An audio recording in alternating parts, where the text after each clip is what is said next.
Kun sagantaa raadiyoo daandii haqaati.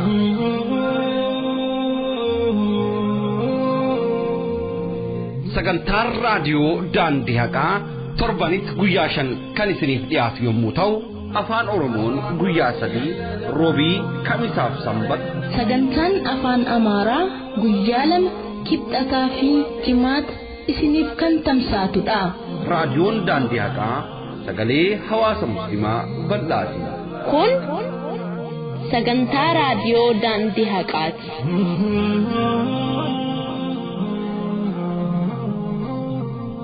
Kun tamsaasa sagantaa raadiyoo daandii haqaa 160 akka lakkoofsa Itoophiyaatti Febraarii 17 2016 akka lakkoofsa biyya keenyaatti gurraandhala 9 2008 akka lakkoofsa Hijiraatti Jamaadul Awwal 8 bara 1437 sagantaa raadiyoo daandii haqaa guyyaa roobii isiniif tamsaatudha.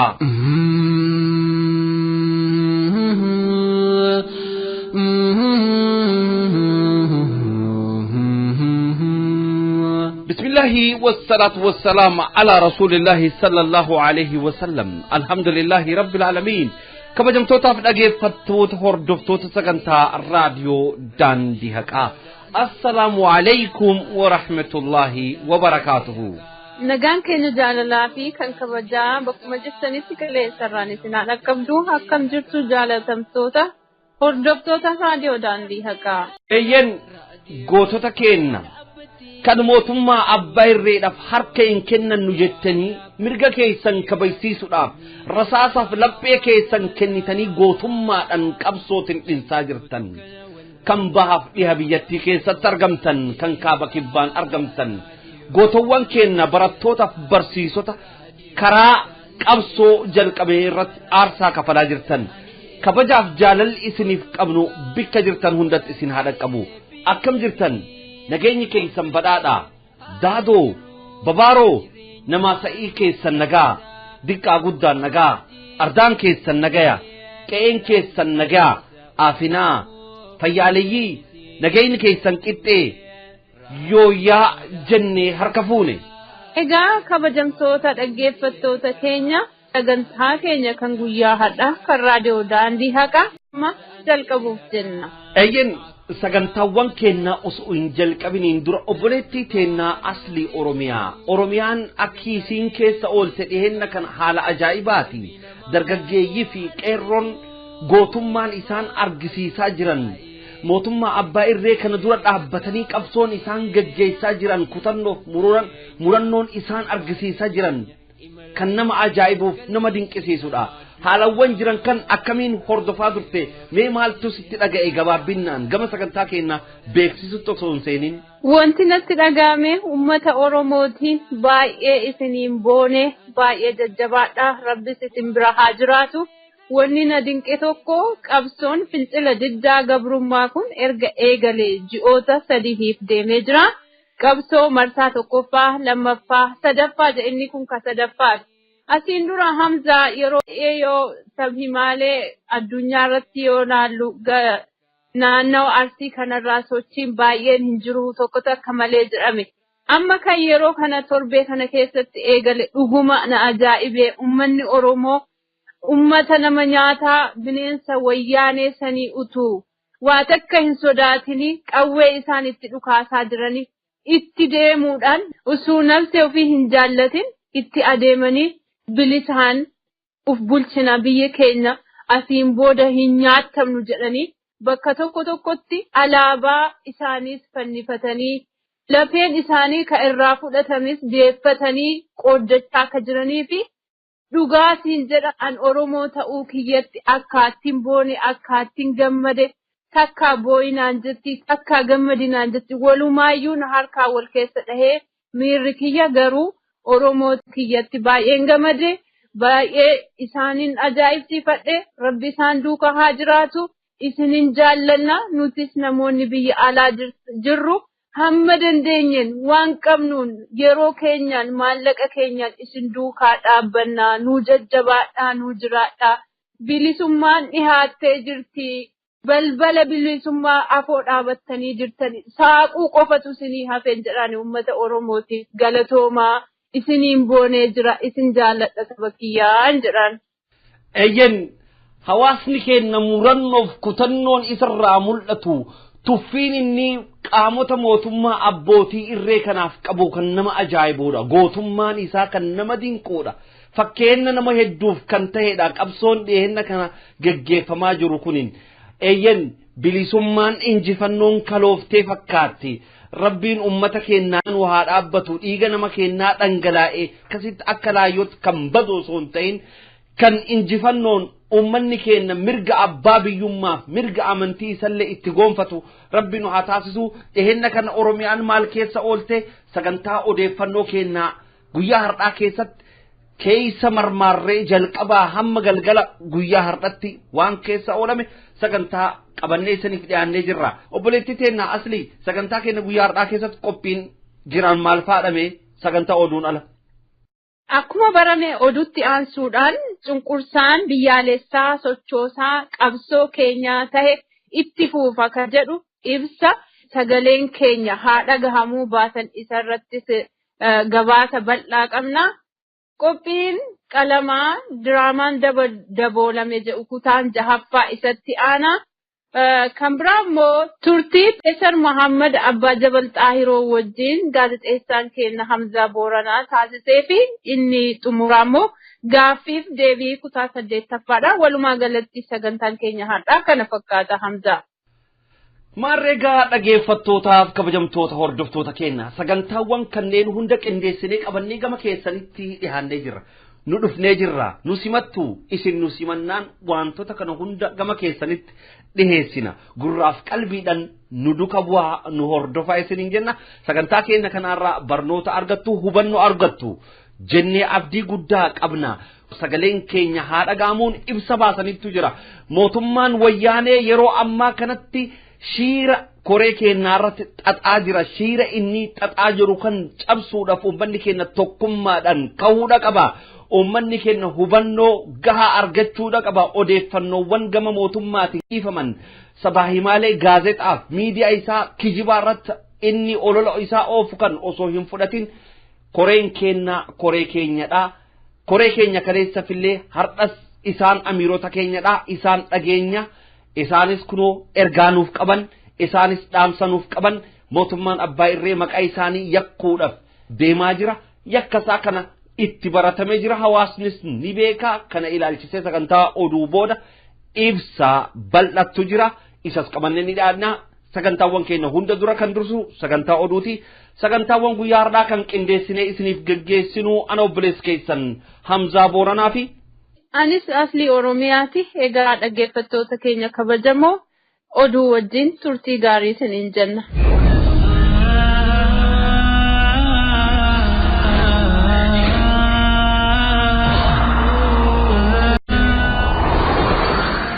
mata dureewwan oduu guyyaa har'aa. Dr. Jeelaan Kadir hawaasa muslimaaf kitaaba haarawaa lama gumaachan. Manni murtii kaangaaroo muslimtoota galmee Amaan Asaffaa jalatti himatamanii jiran 24 irratti murtee balleessaa yennaa dabarsu isaan 4 immoo bilisaan akka gallakkise beekame. Gumiin majlisa seeraan alaa waliigalaa majlisa seeraan alaa Oromiyaa irratti dhiibbaa uumaa akka jiru beekame. Godina Booranaa aanaa Taltallee barsiisaan Kadiroo Waariyoo jedhamu himannaa sobaan qindeeffamee murtiin adabbii baatii 8 itti murteeffamee hidhamuun isa beekame. Naannoo Oromiyaa godina Arsii Lixaa fi Harargee Bahaa keessatti mormiin cimaan kan geggeeffamee fi lubbuun namoota hedduus kan wareegame ta'uun beekame. Amma oduu bal'inaan.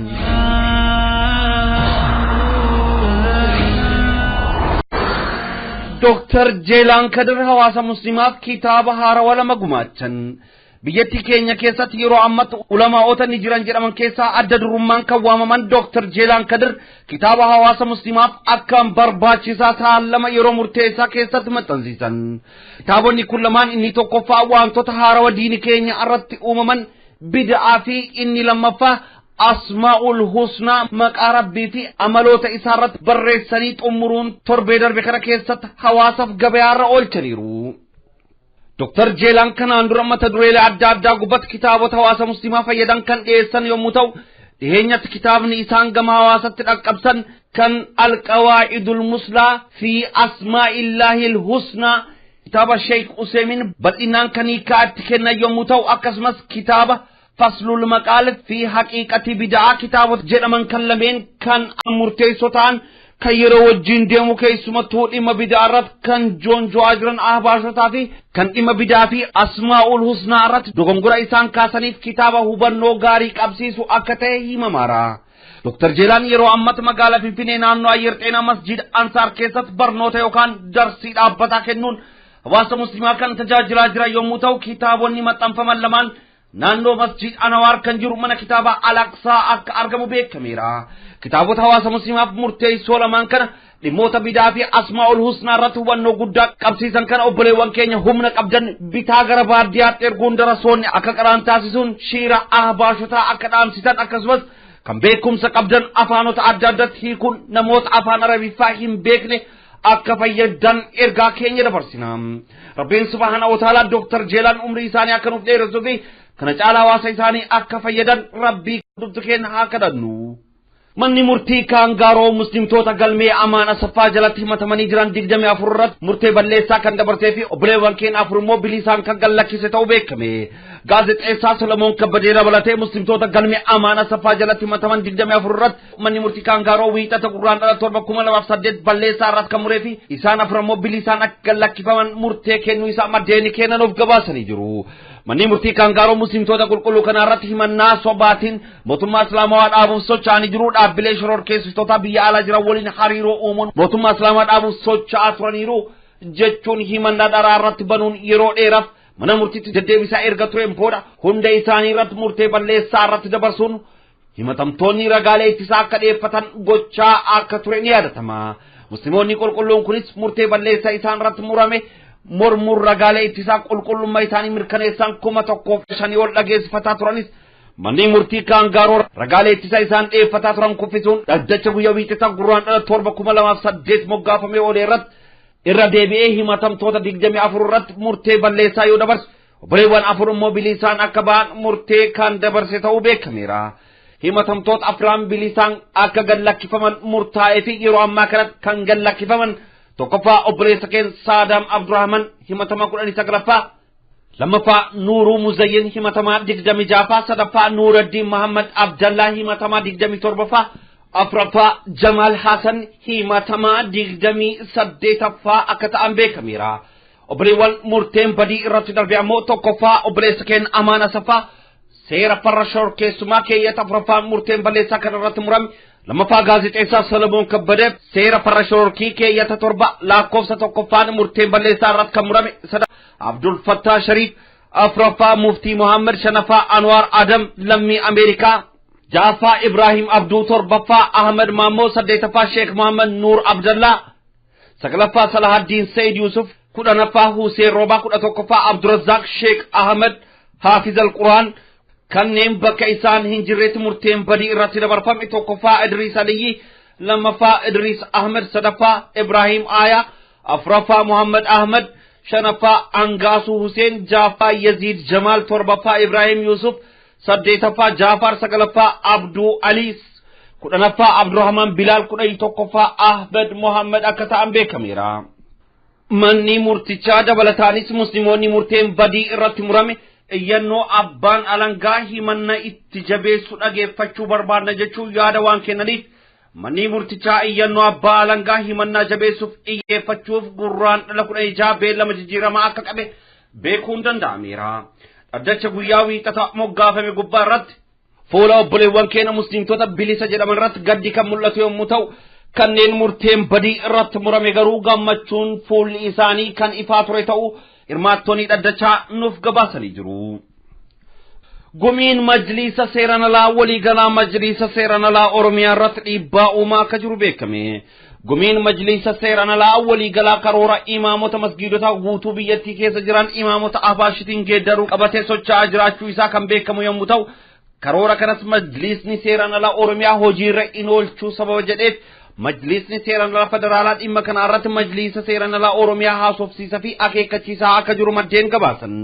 Haaluma kanaan dhiyeenya kanatti majlisonni seeraan alaa federaalaa Oromiyaa fi majlisni seeraan alaa magaalaa Jimmaa gama Iskaayipiitiin dhimma kana irratti marii kan taasisan yommuu ta'u, majlisni seeraan alaa Oromiyaa ummata waan sodaadhuuf karoora kana hojiirra oolchuu natti ulfaata jechuu isaa maddeen nuuf gabaasaniiru. Deebii majlisa seeraan alaa Oromiyaatti kan aare majlisni federaalaas karoora kana hojiirra oolchuuf maal sodaattuu yoo barbaachisa ta'e poolisootni federaalaa akkasiniif ramadan taasisuu ni dandeenya waan ta'eef hojiin imaamota masgiidota hundaa gara imaamota ahbaashitti jijjiiruu kun hatattamaan akka jalqabamuu qabu kakaasaa akka jiru beekame. Majlisni seeraan alaa magaalaa Jimmas ajajni imaamota masjiida gara imaamota ahbaashitti jijjiiruu kallattiin majlisa seeraan alaa federaalaa irraa waan itti dhufeef ajajni akkanaa kun karaa majlisa Oromiyaan nuuf dhufu qaba malee akkamiin kallattiin majlisni seeraan alaa nu ajaja jechuun komii kan dhiyeessan yommuu ta'u, poolisoonni magaalaa Jimmas hojii imaama jijjiiruu kanaaf deeggarsa akka godhan kallattiin majlisa seeraan alaa federaalaatiin xalayaa waan isaaniif barreeffameef majlisni Oromiyaa eessa jennaan majlisni federaalaa nu ajaja jechuun komii keessa seenanii akka jiran beekameera. Kun osoo kanaan jiru pirezidaantiin majlisa seeraan alaa Oromiyaa magaalaa Jimmaa keessatti imaama masjiida tokko jijjiiruuf darasoota abaashii muraasa fudhachuun salaata Jumaa irratti gara masjiidichaatti yommuu seenan imaamni masjiidichaa namni dhiira ta'ee dhufee bakka imaama haa dhaabbatu jechuu isaa waliin wal qabatee sababa falmii muudateef hawaasni musliimaa masjiidichaatti salaata Jumaa salaatuuf dhufe salaata Jumaa dhiisuun salaata zuurii salaatee akka deebi'an maddeen gabaasaniiru.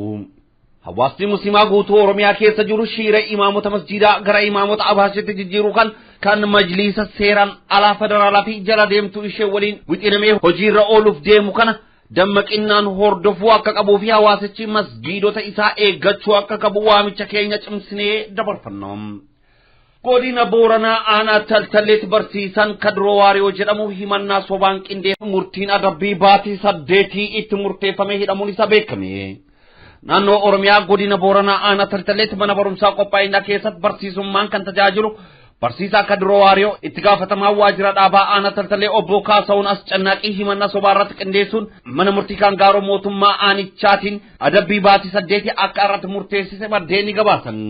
Akka maddeen kennanuuf gabaasanitti baatii adoolessaa 2007 keessatti aanicha keessatti obbo Kaasaawun Ascannaaqii kan jedhaman itti gaafatamaa waajjira dhaabaa badii isaan balleessaniiru jedhamuu fi hojii seeraan alaa isaan hojjetan waraqaan saaxinu magaalittii keessatti sababa maxxanfameef namoota dhimma kana ni raawwatan jedhee shakke jedhuun barsiisaa Kadroo Waariyoo hojjeta misoomaa Idriis Yaasiin barsiisaa Mahammudoo Muhammad Goolloo fi Abdurrazzaaq Abdurgaadir hojjeta waajjira dhimma dubartii kan ta'an guyyoota 19 hidhuun waabin hiikuu maddeen keenya tuquun mormii uummanni Oromoo gaggeessaa jiru wal qabatee himannaa barsiisaa Kadroo akka haarawaatti banuu maddeen nuuf eeraniiru.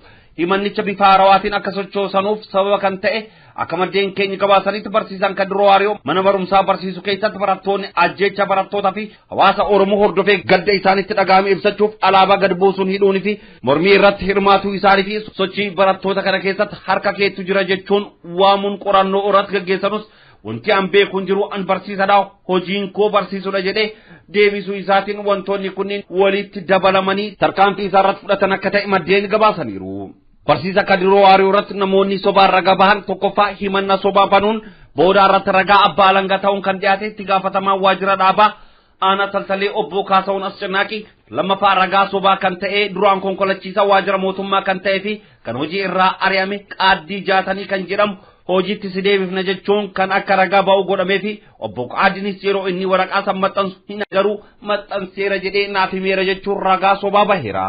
Sadaffaa dargaggoo Kelee jedhamu yommuu ta'u ani waraqaa maxxanfame arge malee barsiisaan Kadroo yeroo maxxansu hin argine jedheera jechuun maddeen keenya naannawaarraa nuuf gabaasaniiru.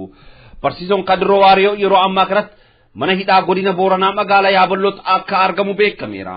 Oduma kana wal qabatee barattoonni aanichaa barsiisota keenya irratti sababni barbaadamaa tarkaanfiin seeraan alaa fudhatamaa jiru kan calleessan hin ilaalle fi hamma dhumatti akka qabsaawan maddoota keenyaaf akka ibsan beekameera.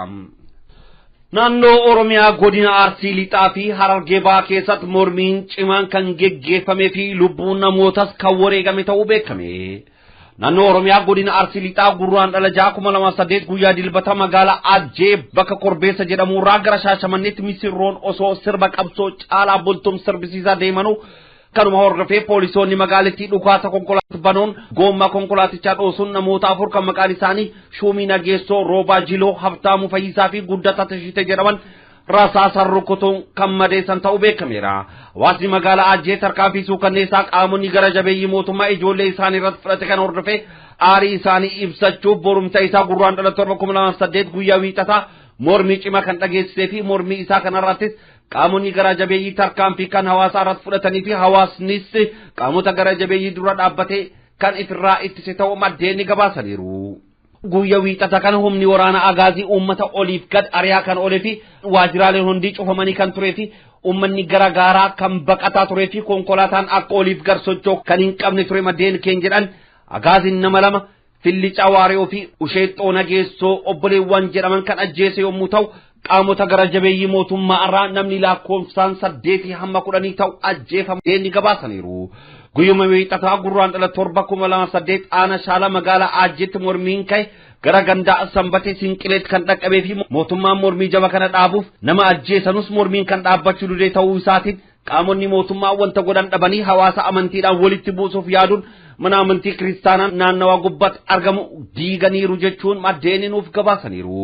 Maddeen keenya akka nuuf gabaasanii naannawaa irratti hawaasni musliimaa fi kiristaanaa baroota dheeraaf wal danda'uun kan wajjin jiraataa turan yommuu ta'u akkasumas adeemsa mirga qabachiifachuu kanas tokkummaan kan wajjin qabsaa'aa jira yommuu ta'u qaamonni mootummaa carraa kanatti fayyadamuun hawaasa amantiin walitti buusuuf tarkaanfii kana kan fudhate hawaasa walitti buusuuf akkasumas qabsoo gaafii mirgaa kaate kallattii jijjiirsisuuf akka ta'e maddeen gabaasaniiru. Maddeen keenya walitti qabsiisuun akka ibsanitti mootummaan kun gochoota fokkisiisaa akkasii kan dalaguu jalqabe har'a osoo hin ta'in naannoo adda addaatti cinqaaf qiiqii keessa gocha raawwatu ta'uu isaa kan beekamuu fi hawaasni naannichas yeroo kamuu caala tokkummaan wal wajjin dhaabbachuudhaan shiira mootummaa kana akka fashaleessuuf qabsoo isaa akka itti fufuu fi amaanaa dhaamaniiru. Kanumaan wal qabatee guyyaa kaleessaa dubbii himaan mootummaa obbo Geetaachoo Raddaa raadiyoo Faanaadhaaf akka ibsanitti sochii godina Arsii Lixaa magaalaa Ajjee fi naannawaa sanitti ka'e harka shororkeessitootatu keessa jira jedhanii dubbachuun isaanii shiira isaan xaxan kana ifatti kan calaqqisu ta'uu beekameera. Mormiin magaalaa Ajjee irratti marsaa sadaffaadhaaf bifa haarawaan jalqabee dargaggeeyyiin magaalaa Shaashamanneetti itti finiinsuudhaan karaalee hunda guyyaa kibxata kaleessa kan cufan yommuu ta'u hawaasni magaalaa Shaashamannee ganda qotee bulaa Idoolaa waajjiroota mootummaa Abbaa Irree gubuun mormii isaanii kan agarsiisan yommuu ta'u mormii kana irratti hawaasni bal'aan kan hirmaatee fi qaamonni gara jabeeyyii mootummaa Shaashamannee ganda duwwaa tokko aara nama boochisu hawaasatti darbuun ijoollee didiqqoonis kan miidhaman ta'uu beekameera.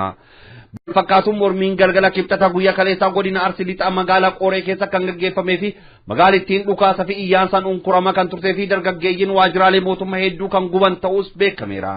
Oduma kanaan wal qabatee guyyaa har'aa roobii mormiin itti fufuun magaalota Arsii Lixaa Kofalee Iddoo fi Dodolaat keessatti finiinee itti fufeera.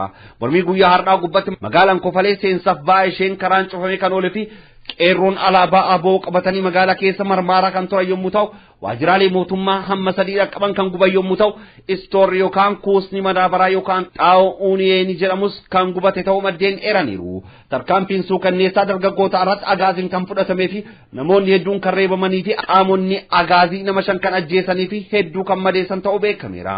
Maqaa obboleewwan keenya ajjeefamanii tokkoffaa Geeruu Araarsaa, lammaffaa Abdoo Hajjii, sadaffaa Galgaluu ganda Garmaamaarraa, afuraffaa Abdoo ganda Gamboota Haaraarraa, shanaffaa Wayyuu ganda Alkasoorraa akka ta'an maddeen gabaasaniiru. Hawaasni godina Arsii Lixaa magaalaa Iddoos haala cimaan mormii isaa dhageessaa kan oolee fi diinota isaa ifirraa ittisuuf karaalee kan cufan ta'uu maddeen eeraniiru.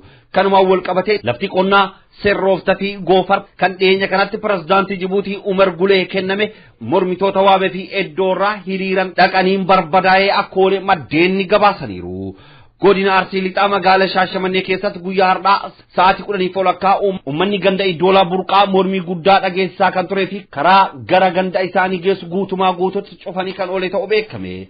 Oduma wal qabateen poolisiin naannoo uummata akka malee hiraarsaa kan jiranii fi namoonni lakkoofsaan hedduu ta'an mana hidhaa ganda duwwaa 3 keessatti hidhatti guuraa kan jiranii fi nama karaa deemuu hunda askootu jechaa hiraarsa kan jiran ta'uu beekameera.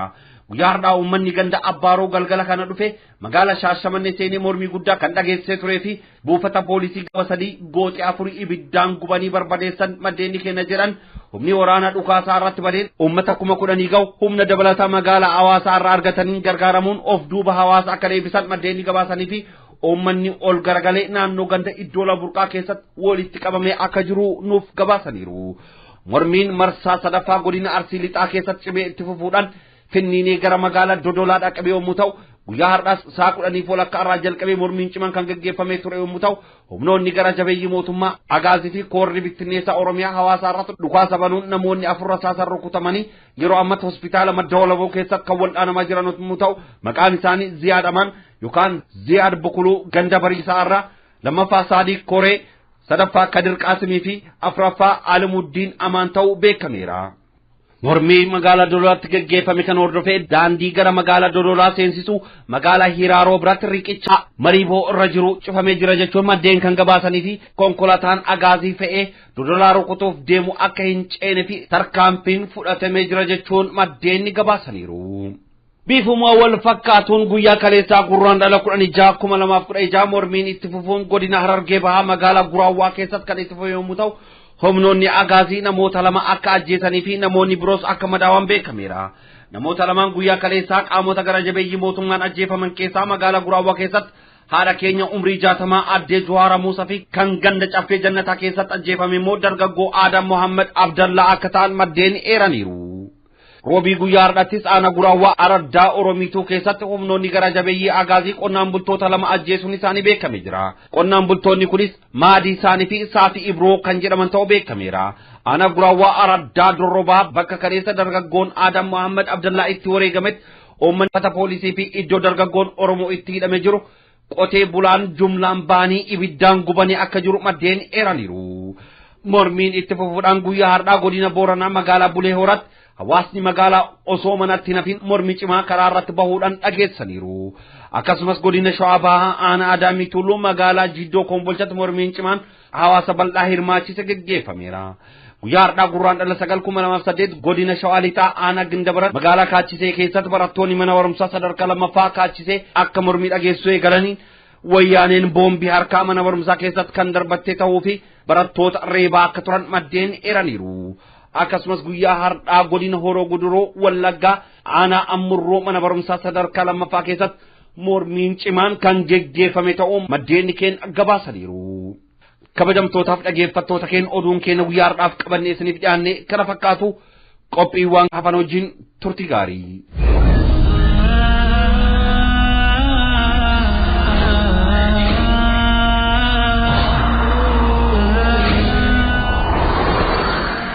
Egaa dhaggeeffattoota keenya kabajamoo oduun booda akkuma waadaa galletti walitti deebinee jirra. Maarreekaa ibsaa haala yeroo ammaa irratti qabatamaan kan jiru irratti ibsaa sagaleen keenya haa dhagaamuu baase isatti isin dabarsina. Ammas turtiin keessan nu wajjin haa ta'u isiniin jenna.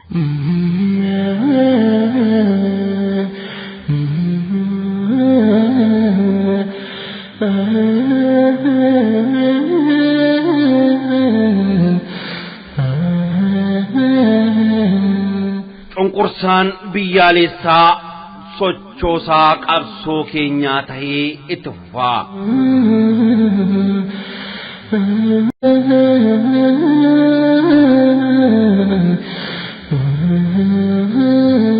Musliimtonni Itoophiyaa cunqursa biyyaalessaa isaan irratti geggeeffamaa jiru gateettii isaa irraa argufuu fi waggoottan qabsoo afuriif karaa nagayaan qabsaawaa jira. Qabsoon jabaan kun sadarkaalee hedduu yeroo darbu nageenyummaa isaa akkuma eeggatetti ta'uun isaa namoota hedduu ajaa'ibsiiseera. Isaan biroofis barnoota ta'uun isaa hin hafne. Hawaasni muslimaa qabsoo akka karaa jireenyatti injifannoo akka firii karaa irratti argamtutti taasisee wanta ilaaluuf roorroo gaddisiisaa gama mootummaan isaan gubbatti dhaqqabu osoo harka isaan hin kennisiisin qabsoo isaa eegee tursiisee jira. Durumaanuu qabsoon haqa barbaachaa godhamu gaheen muslimtootaa qabsaa'uu injifannoon milkeessuun ammoo gaheen rabbii ta'uu kan beekamudha. Haa ta'u malee qabsoo nagayaa kana booreessuuf kan dhagaa hin buqqifne hin qabne mootummaan kun bocaa fi akkaataa isaa jijjiiraa hawaasa muslimaa gufachiisuuf yaalaa jira. kanaan dura karaalee adda addaatiin dhufuun qabsoo nagaa kana xureessuu hamma koree keenya sobaayyakkootti hunda kan dhaqqabeef ammas odeeffannoo dhugaarraa fagaatan hawaasa keessatti facaasaa argamaa. hooman waraanaa hidhatee oduun hiikama akkuma jedhamu mootummaan qabsoo hawaasa muslimaa humnaan cabuu dide propagaandaa sobaan cabsuuf duula jalqabe cimsee itti fufeera. dhiheenya kanatti qabsoo keenya ilaalchisee gaazexaa Itiyoo Chaanal jechuun maxxanfamee gabayaarra olee gubbatti gabaasni jiru qabatama jiru kana kan mirkaneessudha. mootummaan soba barate kun haaluma duraan hojjetaa tureen sanada yookaan galmeen koreewwan gabaasa barbaadu wajjin walitti hidhee oduu kijibaa labseera. kanaan duras ta'u jihaadawii harakaat jedhee fiilmii sobaa moggaase keessatti haasawaa ustaas Abubakar Ahmed Kukkutee jihaadaaf kakaasneerraa haasawaa fakkaatu uumuuf yaalii isaan taasisan kan dagannu miti.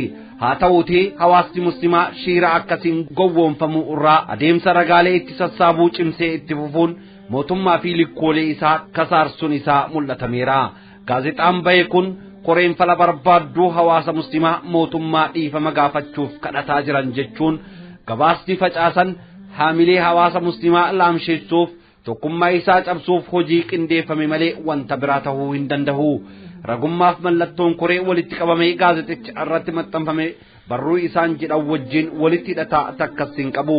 inumayyuu koree waggoota afran darbaniif nageenyummaa isaa eeggatee akka deemu hunda ammas ta'uu koreen keenya adeemsa nagayaa kamuu hamma dhumatti akka fayyadamu mootummaan abbaa irrummaa isaan fayyanneerraa dhaabbatee cunqursa biyyaalessaa hawaasa keenya gubbatti labse dhaabuu fi qophii hamma ta'etti koreen furmaata nagayaa barbaaduun rakkoof gadadoon kamuu kan irraa isaan hin sochoofne sadada gubbatti ejjannoo isaanii mallattoon mirkaneessedha malee dhiifama gaafachuuf kadhaa taasifame miti.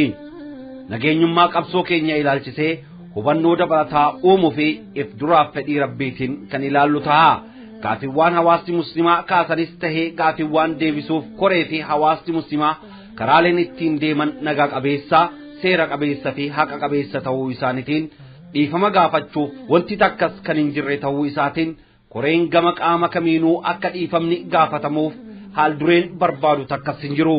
miseensonni koree hidhaa gubbanii fi itti gaafatamtoonni hawaasa muslimaa fi qabsoo keenya wajjin wal qabatee manneen hidhaa adda addaa biyyattii keessatti muslimtoonni roorrifamaa jiran haqa dhabuun kan roorrifaman malee seera kamiituu tarkaanfatanii badii kan raawwatanii miti. mootummaan qabsoo hawaasa muslimaa laamsheessuuf akkasumas balleessuuf dhagaan inni waggoota afran darban keessatti hin buqqisin akkuma hin jirre hunda hardhas borus kaayyoo isaa kana galmaan ga'uuf yaalii isaa akka jabeesse itti fufu tasuma kan dagannu miti. yeroolee adda addatti oduun inni TV isaatiin baase akkasumas diraamoleen inni hojjete dabalataan oduun kijibaa gaazexoota isaan baasu kaayyoodhuma kanaaf kan oolan ta'uun kan nama shakkisiisu miti. hamma ammatti kan hin milkaa'iniif dhimmi if duraafis isaaf hin milkoofne tokkummaa hawaasa muslimaa fi haamilee qabsoo qabu cabsuu ta'us kun garuu guyyuu xaarii keenya fi itti eeggannoo keenya barbaada. shiira mootummaa fi saaxilaa of haa eeggannu. cunqursa biyyaalessaa hiddaan buqqisuuf qabsoon geggeessinu kutaalee hedduu kan hirmaachise ta'uu isaatiin hundumtu keenya fedhii dhuunfaa keenyaarraa fagaachuun ifii keenya tarsiimoo qabsoo bahuuf ajajamaa ta'uudhaan adeemsuma kana qofaa hordofuun guyyaa injifannoof dhaqqabnu ariifachiisuudha qabna. kana taasisuun keenya inni tokko tokko keenyaaf hirkoo yoo nu taasisu shiira mootummaa hunda keenya miidhaaf saaxilu keessa seennee wal mormuu irraa of eeguudha qabna. qabsoo deeggaruu fi yaaliin taasifamuu amanamummaa fi fudhatama kan qabaatu tartiimoo qabsoo hordofnee yoo sochoolee qofaadha. qabsoon keenya hirmaachisummaa bal'isuuf ilaalchisee hojii hubannoo qabsiisuu kan itti deebinu ta'a. kun ta'uu isaatiin oduu kijibaa mootummaan qabatee dhufe kanaaf jeequmsi kamuu akka hin argamne cimsinee gaafataa. kana taasisuun bu'aan isaa kaayyoo mootummaa galmaan gahuu akka yaadachiisu barbaanna. qabsoo keenya irratti odeeffannoo qabnu gubbatti of eeggannoo taasisuun barbaachisaa akka ta'e ibsu barbaanna. rabbiin subhaanahu wa ta'aalaa quraana isaa keessatti akka nuun jedha yaa warroottan amantanii hoo odeessituu yoo oduu isiniif fidan dogongora gubbaa teessanii hawaasa akka hin miine fi wanta hojjettanii akka sheenuftan akka hin taane mirkaneeffadhaa. Suuratu Hujuuraat 43 lakkoofsa 6. Ajaja Rabbii kanaan odeeffata takka osoo hin qulqulleeffatin murtee gubbaa dhaqqabuunii fi tarkaanfii fudhatuun badiif kan nama saaxiluudha. Kun ta'uu isaatiin yeroo kamuu odeeffannoo nu dhaqqaban qorachuu fi nama biraaf qooduu keenyan dura yookaan ofii keenyaaf dhugaadha jennee fudhachuun dura dhugaa ta'uu isaa mirkaneeffachuu dagachuudha hin qabnu. Qabsoo fi adeemsa keenyaa akkasumas kallattii isaa ilaalchisee yeroo kamuu odeeffannoon dhugaa fuula feesbuukii sagaleen keenya haa dhagaamu irraa akka qabnu jabeessinee beeksisuu barbaanna. Qabsoon keenya cunqursaan biyyaalessaa hamma hin dhaabbatinitti cimee kan itti fufuu fi haala shiira kamuu keessatti bu'uura hawaasummaa hin ugguramne keessatti kan ijaarame ta'uu isaatis carraa kanatti beeksisuu barbaanna. Cunqursa biyyaalessaa hin baadhannu. Qabsoon keenya hamma dirree injifannootti fedhii Rabbiitiin itti fufaa. Sagaleen keenyas ni dhagahama. Allahu akbar.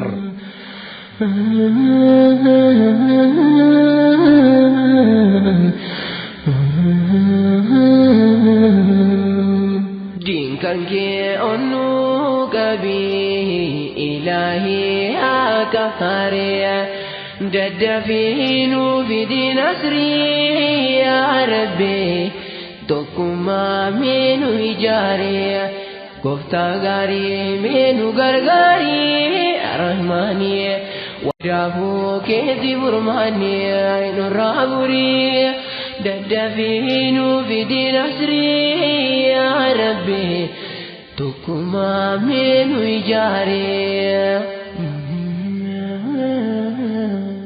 Egaa dhaggeeffattoota keenya kabajamoo turtiin keessan ammas nu waliin haa ta'u jenna. Garuu waan nutti dhagahamu tokko yeroo asirratti isinii ibsinu diraamaan mootummaa wayyaanee kuni qabsoo keenya kan eegalle kana hamma tokkollee duubatti nun deebisu. Dursitoota keenya isatuyyuu mootummaa abbaa irree kanatuyyuu dhiifatama isaan gaafachuu qaba malee isaan isa dhiifatama hin gaafatani. Yeroon isaan miila irratti kufanii dursitoota keenya dhiifama itti gaafatanis dhihoodhaa hin fagaattu inshaallah. Kanaan walitti mee nashiidaa tokko tuutituun addumaa jedhu isin affeerraa ammas turtiin keessan nu wajjin haa ta'u isiniin jenna.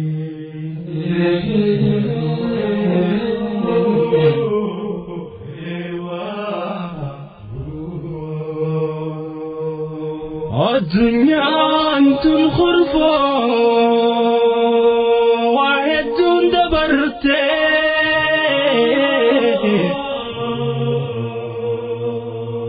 ججبا في الأفا جينوتا في لوينا قصد بادتي توتهاجا دنيا هند براخاتي خراسها بوتايرتي سبتي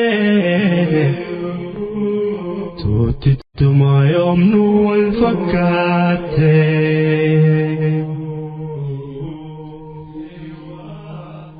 توتهاجا دنيا هند براخاتي خراسها بوتا irratti sabatte rorro fi hirari keeysatti obsite tutti tunadduma yoomnu wal fakkaate amaana ummata yabootti fudhatte nagammana baate abaarama hamaa waraabol kuna خاتي أفنبوتي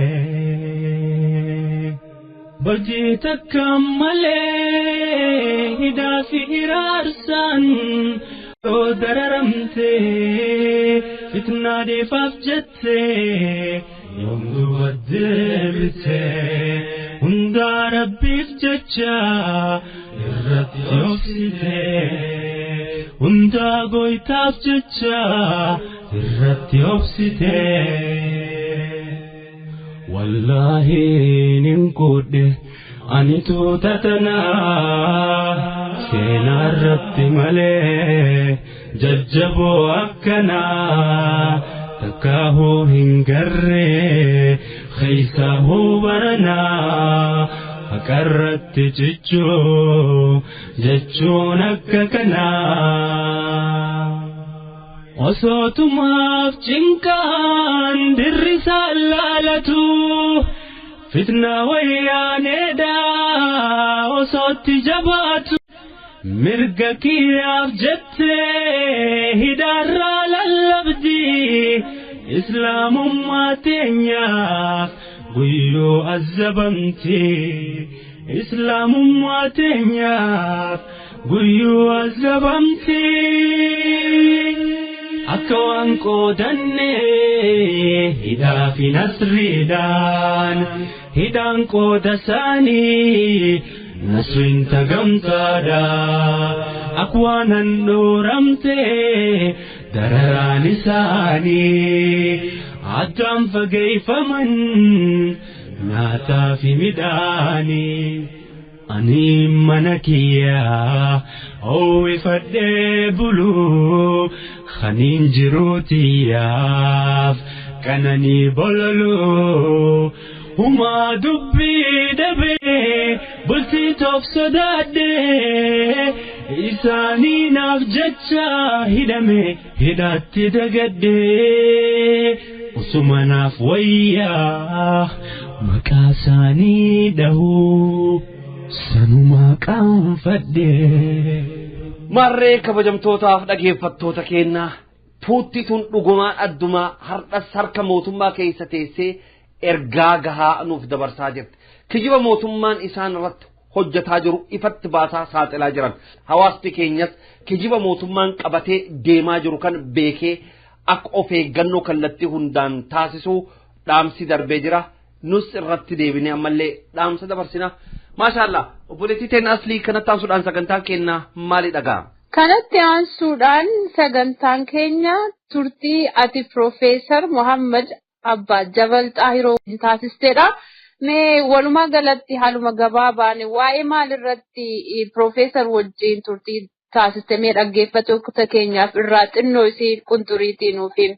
Eeyyen obboleettii teen aslii yeroo ammaa kanatti turtiin taasifamu ifaadha haala wayitaawaa biyyattiin keenya itti jirtu kanatti qabsoo dargaggeeyyiin tindinsaa jirtu kana akkamitti ilaala Profeesar Muhammad Abbaa Jabal Xaahiroo OPDO keessaa immoo yeroo ammaa kanatti pirezidaantiin Oromiyaa Muktaar Kadir asbuuteen isaa hin beekamu waan kanarratti illee Profeesar waan jedhan qaban mootummaa yeroo ammaa kanatti amantiidhaan uummata walitti buusuudhaaf gara arsii kana keessatti manneen amantaa gubuuf yaalii taasisaa jira.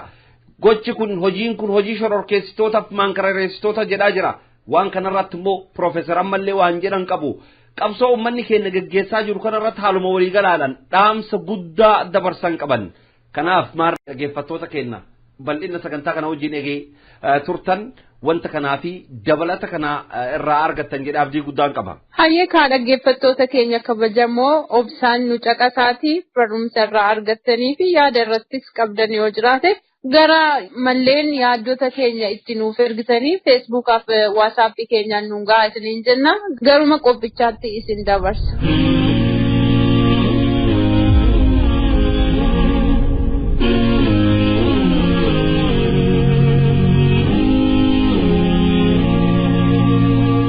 بسم الله والصلاة والسلام على رسول الله صلى الله عليه وسلم كبجمتوتا فدقيفتوتا هردفتوتا سغنتا راديو داندياكا كنت تمساسا سغنتا كينا غويا أربيا يوكان غويا روبي سنف تمساتودا سغنتا كينا غويا هردا كيستي حالا ويتاوا بيتين كينا اتجرتو كيسمتسو نانون أوروميا غرا أرسيليتا في غرا هررغي باها كان أرتي fincillee diddaa gabrummaa haala cimaa fi haala ho'aa ta'eedhaan qaamota agaaziidhaan wal dura dhaabbachuudhaan uummanni ijibbaata jabaa taasisaa jira waan kana irratti adeemsa deemamaa jiru kanaa fi tarkaanfii mootummaan fudhataa jiru ilaalchisee keessummaa qabnaa keessummaan keenya Profeesar Muhammad Abbaa Jabal Xaahirooti inshallah mee yeroo ammaa kana isaan qilleensa gubbaa jiru jalqaba keessummaa keenya simannaa assalaamu alaykum wa rahmatullahi wa barakatuh.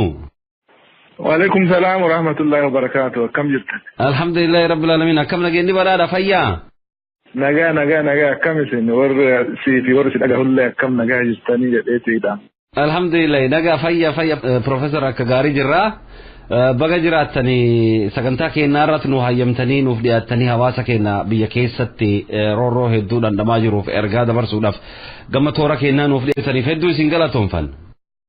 Anis carraa kennuu keessaniif galatooma.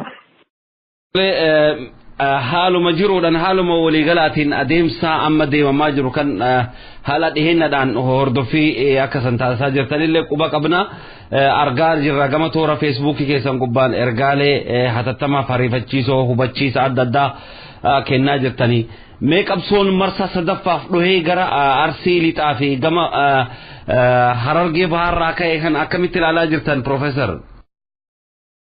Eka ummanni keenya rakkin ummata keenya irra jiru rakkinni tokkuma biyya ofii irratti abbaa ta'uu dhabuun biyya ofii irratti saamamu biyya ofii irratti gidiramu biyya ofii irratti ajjeefamu namni yoo agaafate shororkeessa jedhanii mana hidhaatti darbanii achitti nama akka beelada akkasitti tumamu nama tumanii guddaan jedhan xiqqaan jedhan ummanni keenya gidiraa kanatu nagahee jedhee ummanni Oromoo bakka cufaa ka'e wanni amma dheengadda ajjeetti jalqabamee Shaashamannee fi naannoo ajjeesanitti ammas gara Kofalee amma galgala kana yoo dhageenyu haga Dozolaallee haga gadi Baaleellee wanni diddaan kun gahee jira marsaan amma haarawaa jalqabe kun jecha marsaa sadaffaati kuni. Kuni kaawwama ummata Oromoo irratti ummanni kun amata 25 dalagaa bahan namu facaafate haamata waan facaafatantu kana wayyaaneen hammeenna facaafatte ummata Oromoo hin saamte hin ajjeefte biyya ofii irra kabajaa dhoowwite so kuni deebisanii ummanni gartee gidiramuun nagahe jedhee du'allee sodaachuu didee ummata ajjeesanitti deema amma galgala kana yoo dhageenyu Kofaletti nama 5 oltu du'eedhani bilisummaan ka isin bilaashaa miti itti du'anii itti cabanii argamti ummanni keenya jayna duraan ummanni keenya namaa loluu ture amma ofii lolachuu jira ummata jayna akkanaa gaafa inni ofii lolachuutti ka'e namuu isa dura dhaabachuu hin danda'u ani dhaamsi ummata keenya qabu jabaadha reeba wal dhaqqabaa walii birmadha karaa cufaa waan dandeettan cufaan ummata kana dura dhaabbadha akkasumalee ummata akka wanni nama haarufni jara tanarraa eegan hin jiru afaan jarri beektu afaan humnaati nuti ammootu biyya teenya irratti self defense ofirraa qolachuu mirga waan qabnuuf kana eenyuunillee hin gaafannu ummanni keenya itti beekaa jabaadhaa jedha ummata. Ole Profeesar mootummaan kun akkuma beekamu kallattii adda addaadhaan uummanni humna isaa yeroo argisiisutti humna uummata kan laamsheessuudhaaf hojiiwwan inni hojjetutti jira dhiheenna kana guyyaa kaleessa fi guyyaa kaleessa dura ajje fi naannawa sanitti manneen amantaa mootummaan ifii isaan gubee uummata kana amantaadhaan walitti buusuudhaaf carraaqii taasisutti jira manneen amantaa gubateetu jira sochii kana hunda booda wanni jiru warroottan argitee shororkeessitoota harka shororkeessitootatu jira waan kana jechuudhaan ammallee kallattii jijjiirsisuudhaaf yaalii taasisaa jira uummanni keenya akkuma beekamu dhiheenna kanatti illee masjida Anwaar keessatti boombii buusee mootummaan uummata walitti hunkuruuf shiiraanni taasisan irraa cabse gara Arsii bahatti immoo magaalaa Qarsaa keessatti quraan cicciree uummata kiristaanaaf uummata musliimaa walitti buusuudhaaf yaalii taasisaa ture shiira isaa kaardii dhumaanni harkisu kan amantii sabaaf itti buusee mata duree jijjiirsisuuf yaalii taasisu kan qeerroo keenya sochii gaggeessaa jiran kanaadhaaf wanni isin dhaamtan maalidha? Wayyaaneen waan takka wanni isin hin galintu jira ani high school magaalaa Kuyyaraatitti baatii 3 baradhee ture namni naannoo san beeku hin beeka ummanni naannoo san qubatu ka muslimaallee ka kiristaanaallee ummata Oromooti ummata tokko ummata kana waliin buusuuf mana amantaa gubanii jaratu gubeebee jechuu barbaadanii kalee waa dubbataan mootummaa wayyaanee gad ba'ee waan akkasiillee dubbatee ture lafarra waan akkasii godhuu yaalanii ta'uu fi dide ummanni kun ummata tokko wanni akkana ummata kana keessa ta'uu hin danda'u ammaas ummanni filima wayyaanee kana namuu itti beekee jira ijoolleen daa'imman xixiqqoon amata 10 ta karaa irra fiiddu amma agarre sun cufti hin beetti waan wayyaaneen dalee waan jarri dalagaa baateef waan jarri ganaa uzurallee yaadu ummanni amma si himuu danda'a kanaafuu wanni kun hin ta'u Anwaarittis masgiidatti ufuma bombii darbanii muslimaaf kristaan waliin buusuu fedhanii turan. Wanni tokko wanni an ummata keenya dhaggeeffattoota reediyoo daandii haqaa yaadachiisuu fedhu wikiiliikiin waa baaftee turte asiin dura wayyaaneen magaalaa Finfinnee keessatti bombii ufuma makiinaa taaksii faa keessa keessee dhukaaftee nama miiteeti ummata shoror keessaati jettee itti nagaduu feeti. Embasiin Ameerikaa ka Finfinnee jiru State Departmentii Washington DC jiruuf sirriin iccitiin waraqaa ergan wikiiliikiin baase waraqaa sana irra maal jedha warri embasii Ameerikaa ka Finfinnee waan jedhee as erge bombii kana hin shakkina mootummaa Itoophiyaa godhuun ooltuu jedhanii waraqaa akkasii as ergan jechaan maali nuti dhiisi faranjiinis ni beeyti waan jarri waan akkanaa kana gootu kanaafuu wanni jarri gootu kun ta'uu wanni dhabeef kanaaf namni itti beekee jira ummanni kuni wanni isiin hin goone hin jiru aangoorra turuuf kanaafuu an wanni akkanaa isiin gootu kun duraas ni gooti namni keenya itti beekee jira waan milkooftu natti fakkaatu. Tole Professor haqiqatan wanni dhugaan argamaa jirullee lafarratti kanaadha meegama boodatti isin deebisa warri oppidio kunin garamuma seenee laata Professor President Oromiyaa haga arguu dhabne sagaleen isaa haga dhabame turee jira maaltu geggeeffamaa jira waan kanarraa wanni isin quba qabdan jira wanni ani kallattitti quba qabu hin jiru shakkiin jiru maali waa'ee pirezidantii kan jetti san irraa si dubbadha.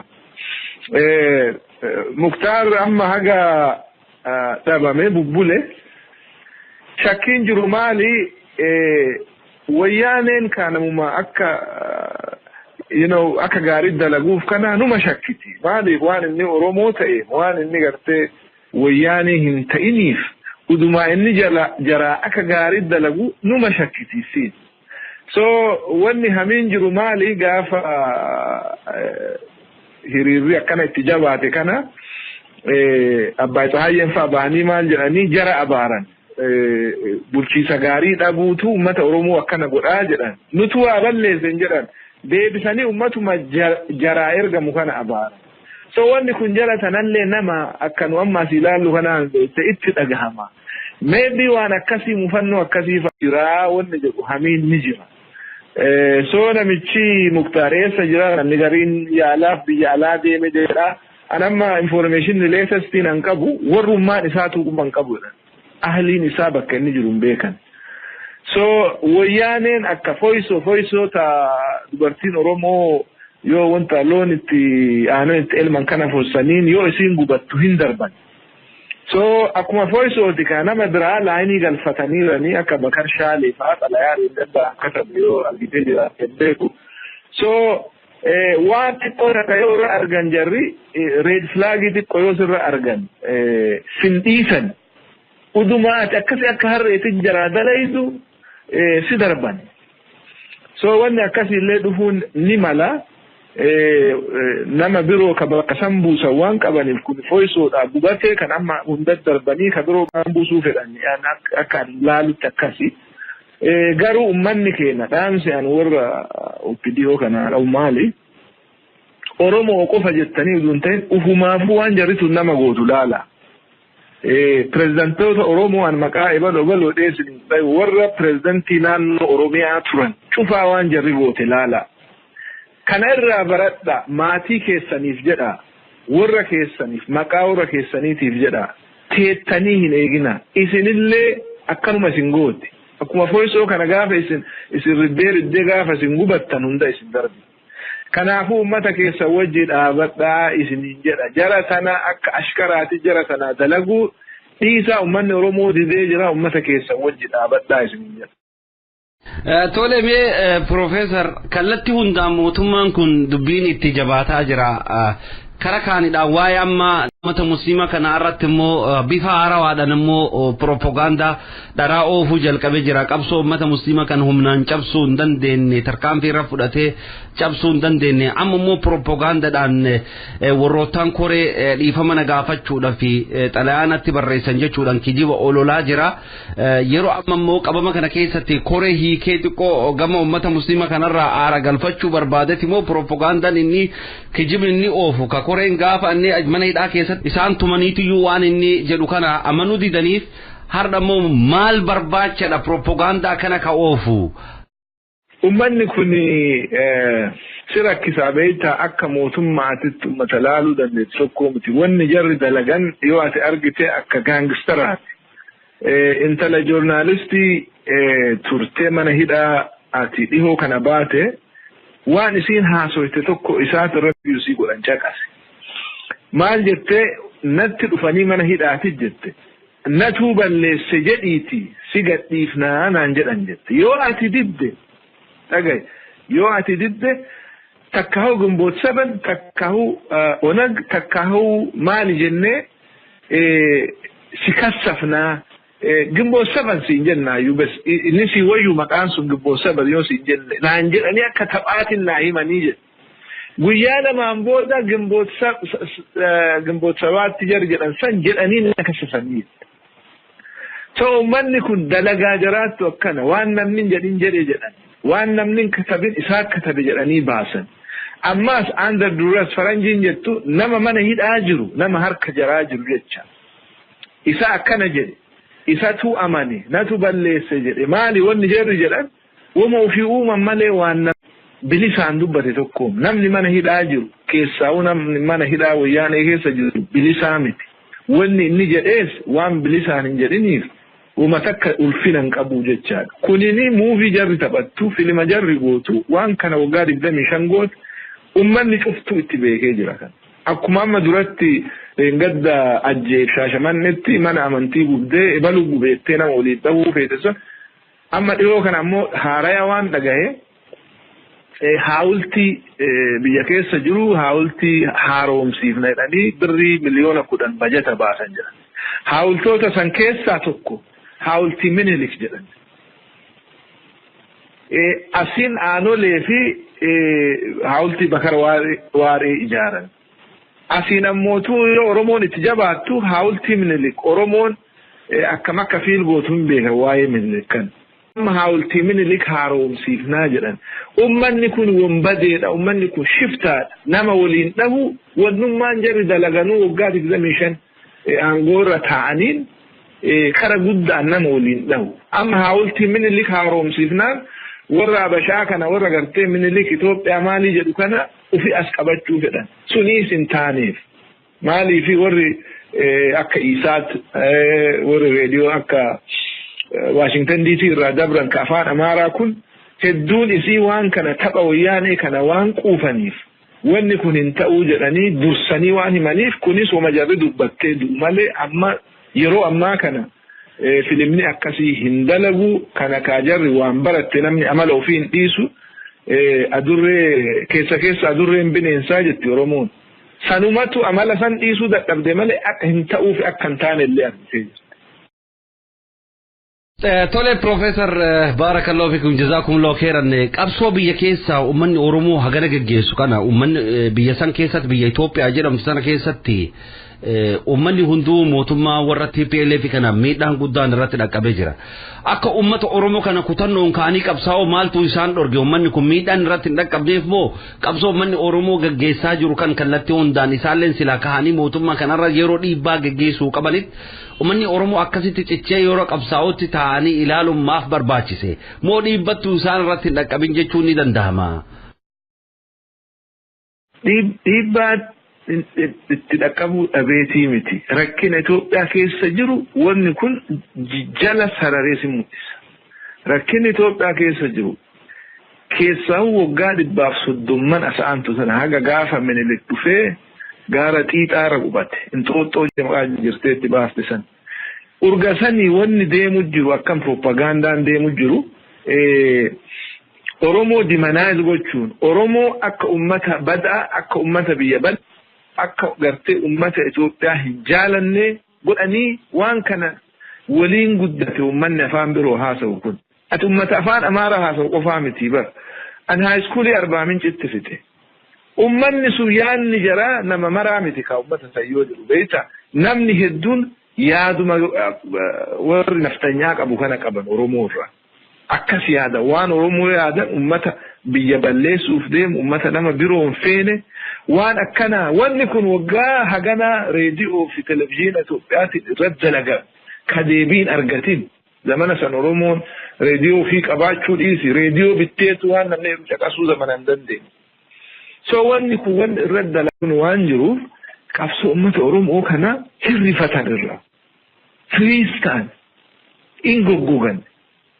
But in time wanni marru yeroo ammootu wanni kun akka jaran sodaachifne akka ummanni Oromoo haqa namaa duun ta'in haqa ofii qofa barbaadu.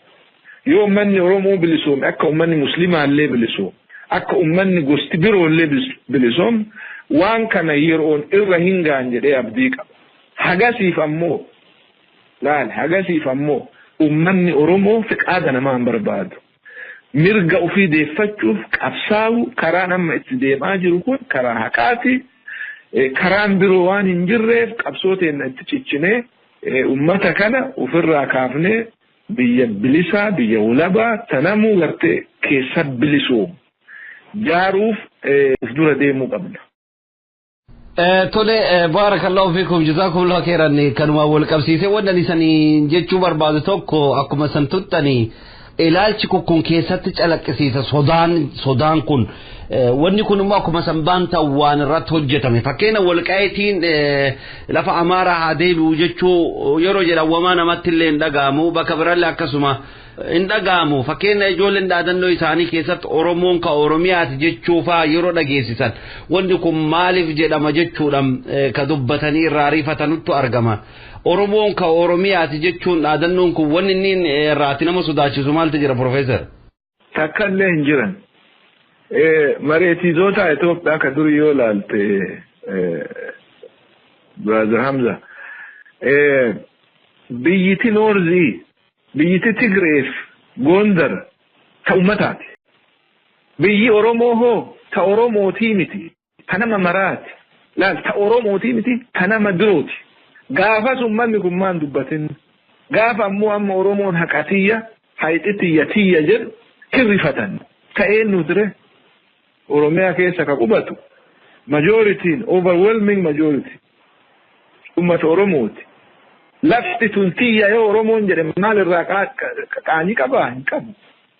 Kuni gartee waan durii irratti dalagan Oromoon biyyaa isin ariiti. Gaafa isin bilisoomte isin fitti isin nyaatti jiranii waan duraan irratti dalagan santu mataa keessa jira. Oromiyaan ta Oromooti yoo hirrifatan. Oromiyaan ta eenyu taa'ee dharree. Maal lolaniif maal irratti du'an. Ameerikaan ta ummata Ameerikaati miti. Ta eenyuuti. Yoo anaan akka lammii Ameerikaa tokko Ameerikaan ta ummata Ameerikaati jedhe qaanii. Yoo ummanni Oromoo ammoo Oromiyaan ta Oromooti jedhe akkami qaanii ta'uu danda'a. Kuni wamma dur irra jarri dalagan waan gartee haqa jaraati ol waan fudhataniif. Saayinsii economics first mover advantage. Ati yoo duraa waan tokko dursitee qabatte waan si gahu ol qabatte waan jara gahu ol waan qabataniif advantage kana dhabuu hin fedhan. Gaafa Oromoon bilisoomte nama hedduutu haqa isaa waan hin ta'in waan gartee akka lukkuu killee ammataniirra waan ta'aniif kana maratu jalaa baha. Kanaaf Oromoon Oromiyaan tiyya Oromoon jettu rifatan. Rifachuu hin qaban. Waan haqa jaraa yoo hin ta'in hin dhaban. Onnummaan manni keenya qabsaa'uuf maali? Garuu Oromoon haqa ofii malee haqa namaatiif dabruun fedhe namni hin ta'in Oromiyaa keessa haa bahu hin jenne. Duraanis numa jiraatan ammallee akkuma hiriiraa kanaas Oromoo maddu amalee ummata biroo ka Oromoo keessa bakka takkatti illee ka du'e nageen. Ummanni Oromoo aadaa akkasiin qabu aadaa badduu hin qabu naman tuku siigalee kana ammootu warri illiitiin tokko warri Habashaa kun ummanni wanno Oromoo advance bilisummaa Oromoo hin feene akka gartee abashummaan liqinfannee akka nu fedha waan akkanaa ni oofu. Wanni kun waan gizeen irraa dabre waan kana irraa barachuu qaban soo gidda ufiyattu mi'a yookaan dhaga jedhaniis darbanii san ta'an. Waan akkanaati yoo deeman lose godhan they will lose. Waan sila argachuu malaniis ni dhaban jecha ofii dhabsiisan. Oromiyaan eeka Oromooti wanni irraa qaanyaan tokkollee. Tole uummanni qabsoo kallattii adda addaan gaggeessaa jira. Dhiyeenya kana irratti duula abbaa qabeenyaa Midrook Alamudiin irratti oggura jajjabaatu gaggeeffamaa jira. Qabeenya isaa akka mooha dhugaatii lallaafaa kana Pepsi, 7up, Mirindaa kan aannanallee qabeenya isaa ta'e kanallee dhugina Salaam Baasillee yaabbatidha jechuun Salaam Baasisuni maqaa isaa jijjiiratee gara Itoo Baasitti jijjiiramuudhaaf yaalii taasisaa jira waan jedhullee dhageenya. Gama qabsoo dhagaa kanaanillee immoo irra aanullee ni dandahama. Mee uummata keenyadhaaf waan kanarratti osoo nu dhaamtanii Profeesar. Uummanni keenya biizinasa wayyaanee identify godhanii listiin bahee jira. Johaaris baasee jira listii isaa biizinasa jira. Lagachuu ka Alaamuddin ka effort ka uummata wayyaanee tokko dhuunfaan qabatan. Akka transportationa ka akka kuloo dhuddoo laafa akkana soft drink ka akka Pepsi waan akkanaa kana lagachuu yoo danda'ame ammootu Oromoon humna ikonoomii cimaa waan qabduuf waan hedduu godhuu hin dandeetti. Nama keessan irraa bitadha yoo magaalaa dha'itallaa ummata Oromootiif. Nama keessan irraa bita, nama keessaniif gurguraa. Ikonoomiinis akkasi jara chook godhuu hin danda'an. Tokko sani lammaffaan ammoo akka jarri bilisaan biyya keessa sossoone biizinasaanis waraanaanis akkuma amma Oromoon bakka cufatti godhu jirtu Wallaga keessa akkas godhan Shawaa keessa Oromoon akkas goote Arsii lixaa Shaashamanneef Ajjee Kofalitti akkas godhan amma Dodola galgala kana karaa cufu jiran bakka cufatti Oromoon ajaa'ibaa dalaguu jiran. So wanni kun tokkoffaa sa'a itti dheeressa. Waraana isii kasii agartee hurrisee bakka tokko dhaquu danda'u sa'a itti dheeressita. Sa'a itti dheeressuun sun uummata keenya akka waan tokko dalagatan yookaan akka jalaa goran taaktikiif yeroo kennaaf. So waan akkanaa kana irra jabaadha. Wali gurguraa, walirraa bitaa. Namuu laal, namuu mata humna qabdan. Humna keessan kana beeka. Birriin takkatti isin baaftan nama kana cufaa yoo walitti dabalamte waan guntumta. Nama keessan irraa bitaa, nama keessanii gurguraa. Wanni guddaan ammoo waraan amma deemu jiru kana namni na dhageettan cufti. Kofale, Dodola, Bulee Horaa, Harargee keessa bakka hedduu hiriira jira. Dheengadda jaartii amata 60 wayyaa ummanni kun ummata qaanii hin qabne ummata badatu harkaan qaba. Afaan jarri beekan afaan qawwee qofa waan qabdaniin dura dhaabadhaan mirga qabdan wanni isin irraa saalfattan hin jiru jara isinit dhufe. Vaayolentiin takkaa'u namni lolaan deemu jara.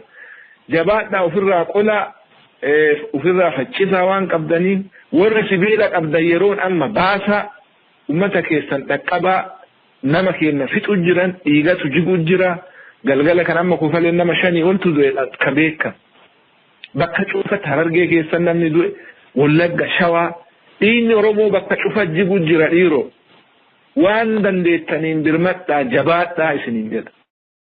Tole Profeesar hedduu galatooma sagantaa raadiyoo daandii haqaa irratti nuuf argamtanii ergaa kana nuuf dabarsu keessaniif hedduu isin galatoomfannaa yeroo biraatti illee deebinee akka san dhaggeeffattoota keenyaaf fi ergaa nuuf dabarsitan abdii guddaa qabna. Dhumarratti wanni naa hafe jettan ergaan tuquu qabna jettan eegi jiraate carraa dhumaa isanii kenninee haa goolabnu Profeesar.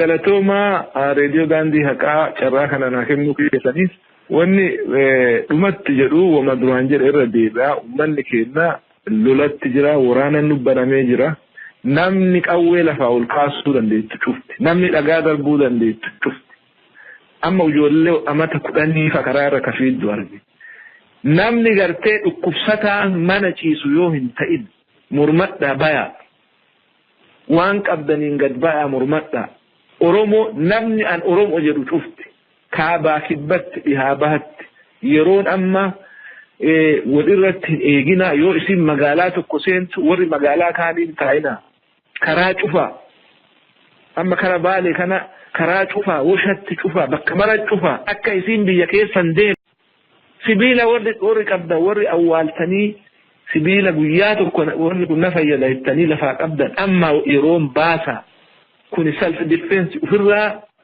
ittisu jirta malee isin warra waan kana uumee miti kana mirga waan qabdaniif jabaadha rabbi isin haa gargaaru nuti ka biyya alaa warri jirru maa guddaan isinii godhuu dandeenyu hin jiru waan dandeenyu isinii goona hin iyyinaa du'aayinillee isin bira jirra rabbi isin haa gargaaru rabbi mirga nu haa kennu jabaadha. السلام عليكم ورحمة الله وبركاته بروفيسور. وعليكم السلام ورحمة الله. نجات.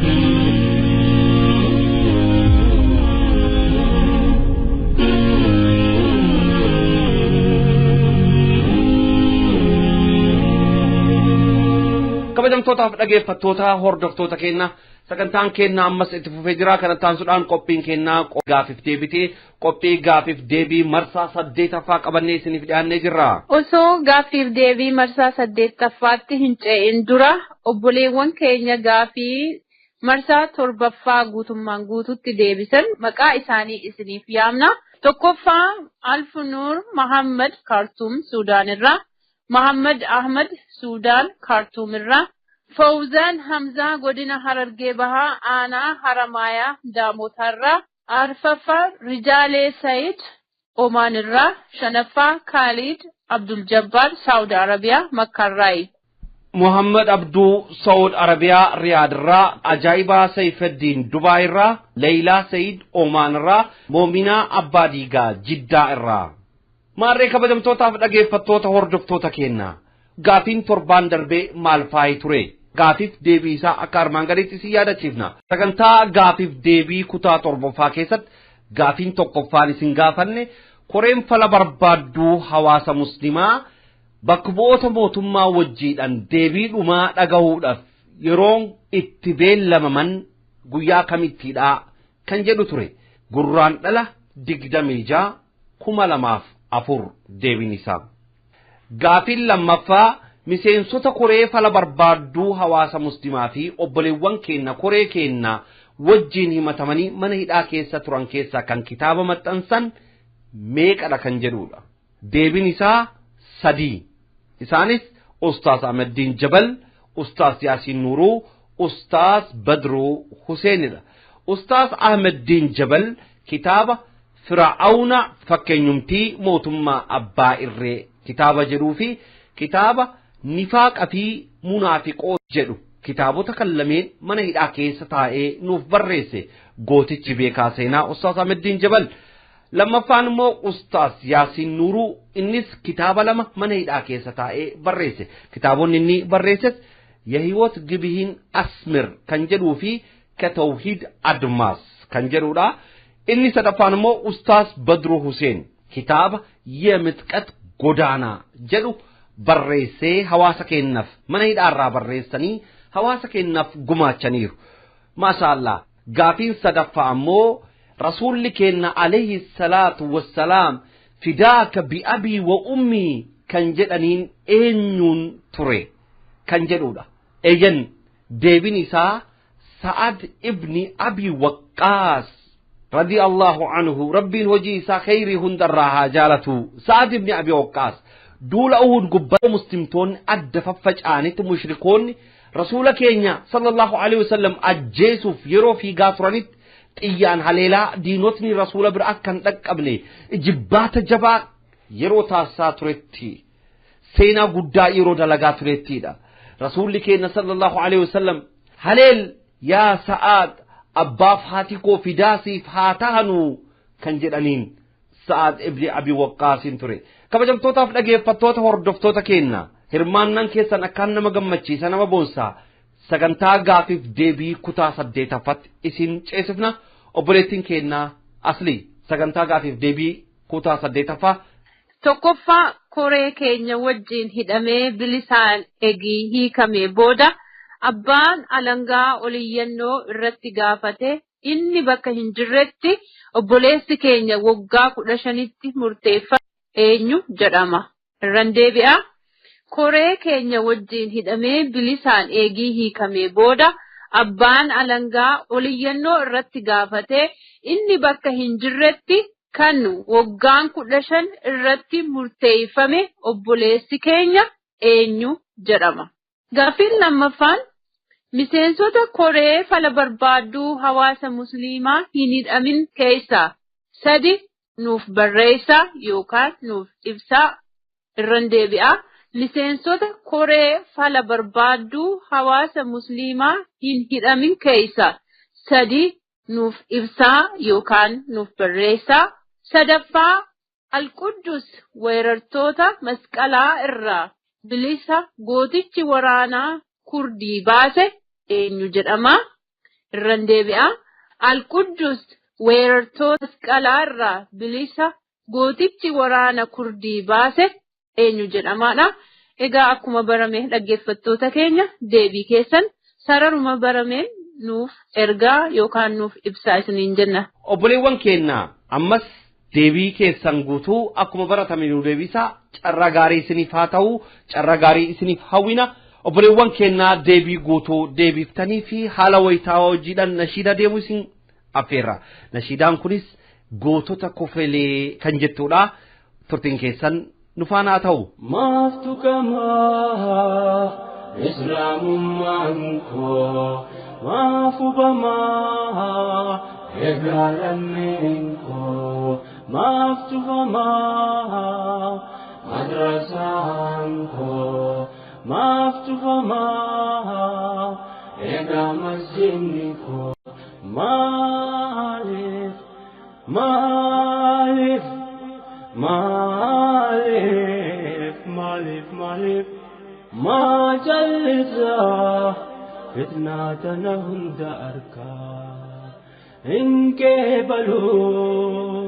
qeebaluu rabbi kiyyanna gargaara kaa gaafa guyyaan geesse hundarraa dubbannu as deemutti jira. Seenaa jeenaarsi gootota kofalee irraa siniif fira. Duruu gurraa qabdaa waan gootaa saasa ammachiin fuullee kofalessi dabarsa. Osoo lubbuun jirru ahbaashiin kee ballee jiruu maaltu jira.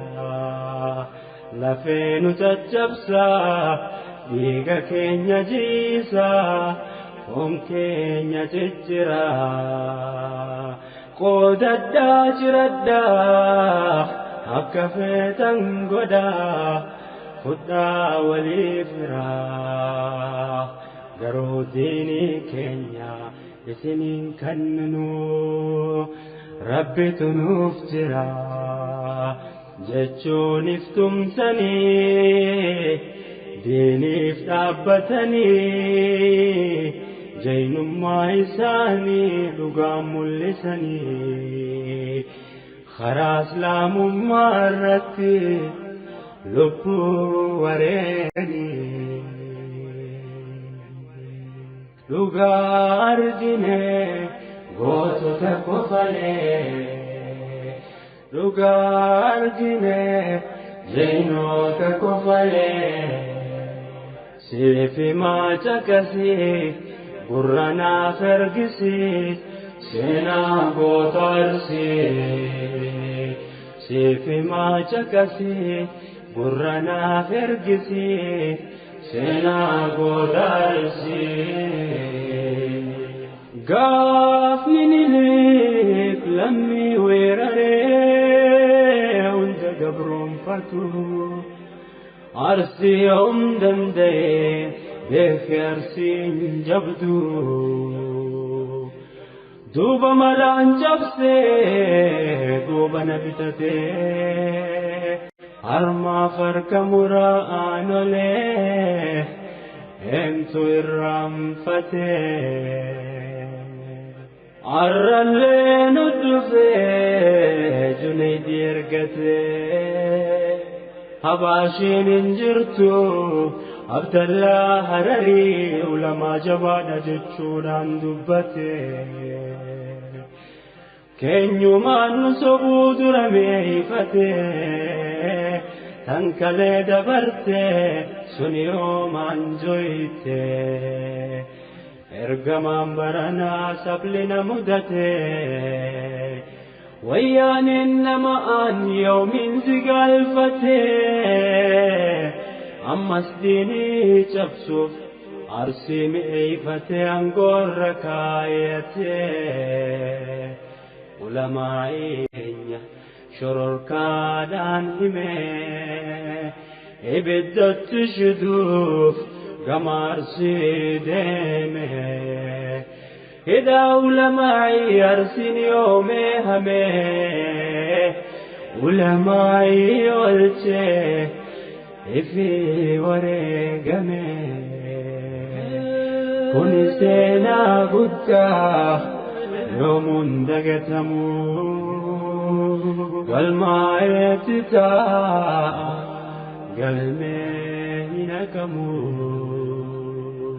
maaftu kamaa islaamummaan koo maafu bamaa eegaalameen koo maaftu bamaa madrasaan koo maaftu bamaa eegaa masjidni koo maaftu kamaa islaamummaan koo maafu bamaa. Egaa dhaggeeffattoota keenya kabajamoo takka lama jennee sagantaa keenya erga eegallee amma gara xumuraatti aanuuf jenna. Inni xumuraa ammoo qophii qalamaati. Qophiin qalamaa hadha diraamaa daba daboolame kutaa 6ffaadha. Diraamaa kanaan wajjin turtii gaarii isiniin jenna. Assalaamu alaykum jedhesiniin gahee galannee kan rabbiiti kan waliin nu gahee meeqa umriin dhumnaan addunyaarraa ka'e yaa rabbi mu'mintoota harkaa kan kee gahee yaa Allah nama diin keetii jecha bahe.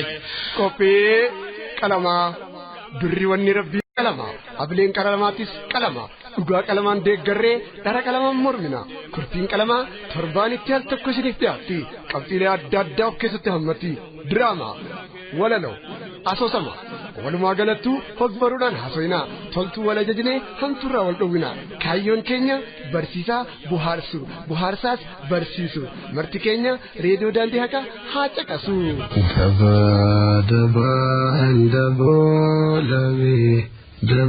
Dabalame kamitame barabaran dararame abba ile tunkurfame dabalame dewa sumi walmakate lami tanto galafate ayabo TV Oromoo yoo ragistee yoo ummata bartaayen me bakhan jirgini dibira allati kijiba filwato sa ubanna wante obbo Abdullah kaname akkamitti laata dura jumni isaan beekame la Abdullah ne tirte anjama sa duba kanu kijiba qabate obbo Abdullah me la dura jumni isaan beekama nama gocha hin qabne kan yaade hin qabne fakkaata durru warri karrayyuu kijan waan nyaanne waan nyaateen gabbatti jedhanii warri karrayyuu akkasuma fallaanga lama nyaata hattuudha hay artistoota Oromoo meeqa akkasumas gootota Oromoo meeqa ajjeesise inni gaangee mootummaa wayyaanee yoo jenne ni danda'ama mee gaazexeessitoota TV Oromiyaa kana akkamiin ilaalta obbo Marwaan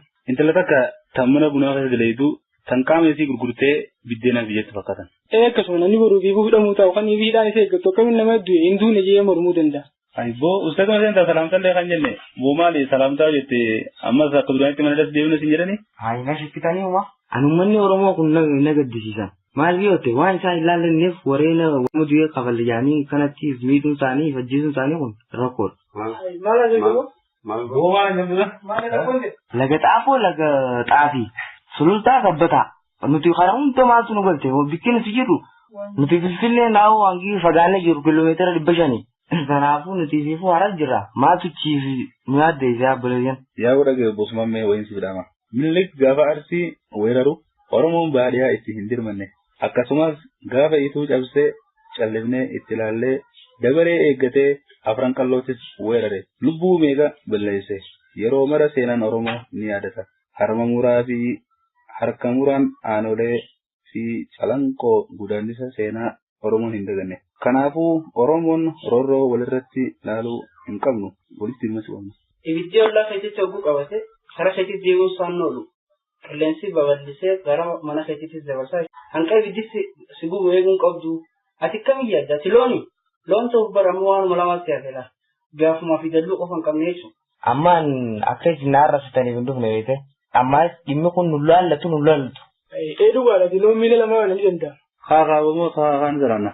Ayye salaanin keenya maal eeggatan sin ganaa hin arganne. Taala lama gana jaata galuun taane maal eeggatan obboleeyyan. Awurooba.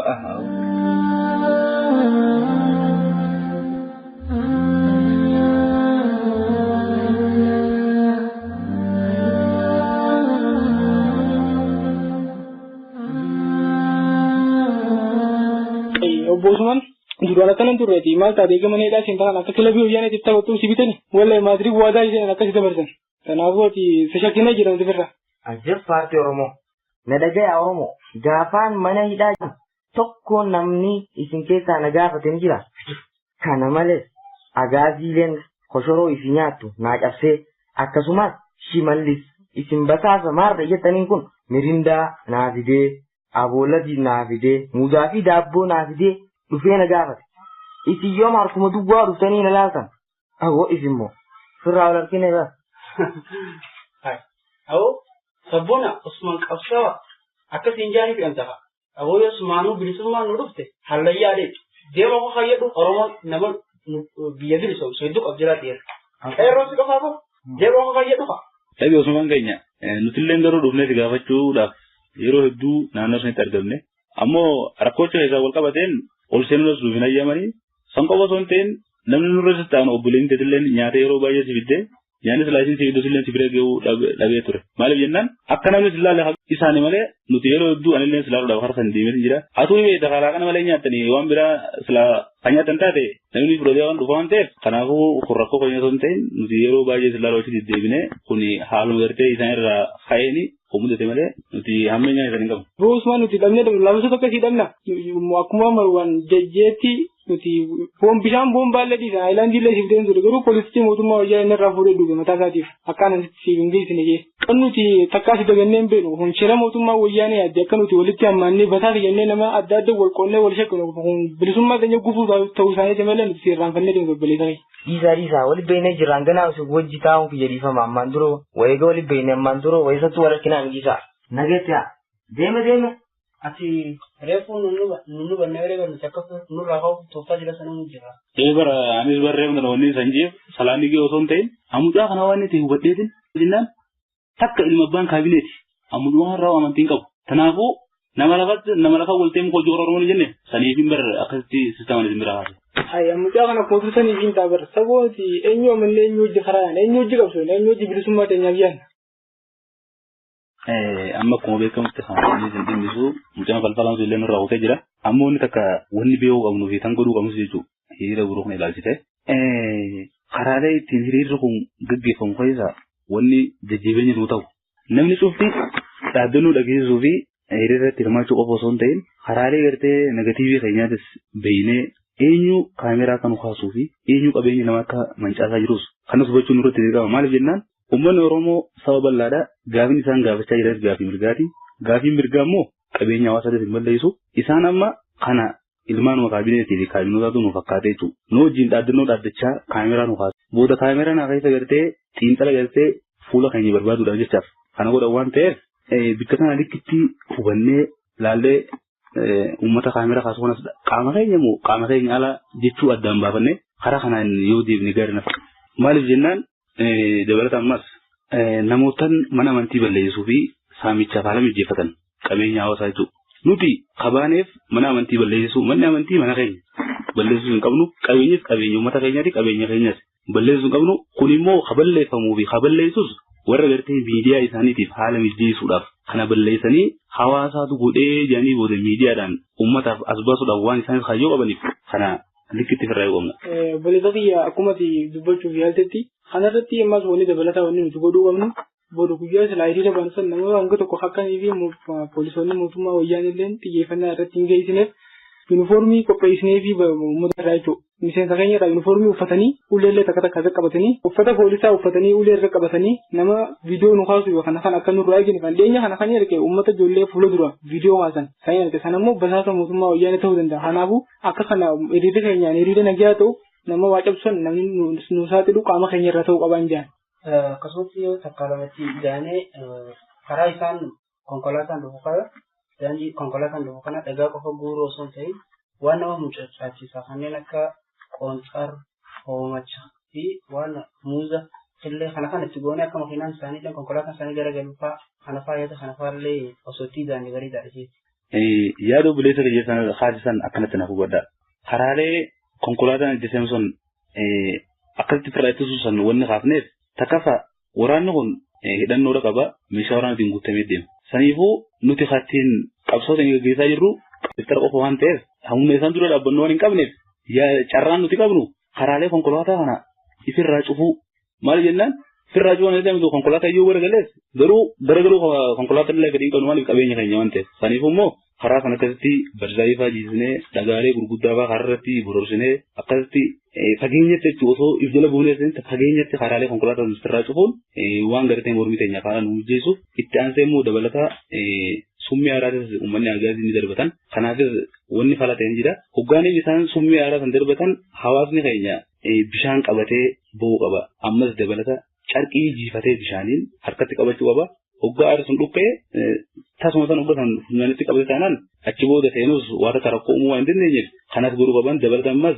goommaa naannoo gartee karaa daandii makeenaatii fi karaalee gartee isaan ittiin uummanni sun seenanii jiran irratti aara gartee goommaadhaa gubuudhaan kanaanis maal jenna summiin gaazaa bikka faallaan aaraa akkasaa lafaateetti hin dalagu waan ta'eef kanaanis uummanni keenya gargaaree qabsoo isaa finiinsuu qaban jedha. Boru wiyyeenii fi mormii keenya gaggeessinu san wanni nuti dagachuu hin qabne hawaasa keenya shamarranii jira ijoollee jira manguddoo jira kanaaf xiyyeeffannaa guddaa kan inni fi ammas akkasuma qaama miidhamtoonni ni jiran uummata kana akka isaan nuti irra fiinee wal caccabsuun hin gooneef jecha uummata keenya kana fakkuuf hunda qabnee bakka gargaarsa argatan godhuu qabna akkasuma ammas gahee poolisoonni boombii aaraa darban san isaan nama lafa kufe lafa tumuudhaaf kana godhan malee waan biraatiif hin deeman kanaafuu nuti uummata lafa kufe san qabnee mana namaa fa'aa kaa'uun nurratti dirqama ta'uu qaba. Sanirratti boombii aaraa sanirratti yaanni dhumaa tokko kan hin qabu xuuxoo burtukaanaa cuunfaa dhangaggaa'oo kanneen akka burtukaanaa fi xuuxoo kana fa'aa dursinee geeffachuunis bareedaadha. Walumaa galatti amma alhamdulillah galata rabbiitii keenyalleen reediyoon dabaru fincila diddaa gabrummaa fayyadamu galgala kana hojii isaanii eegala hawaasatti illee nuuf beeksisaa jennaa galatooma. Eegalee jira waan bakka ashee ergoona. Fakkaa waliif dabarsan nama hundaafuu.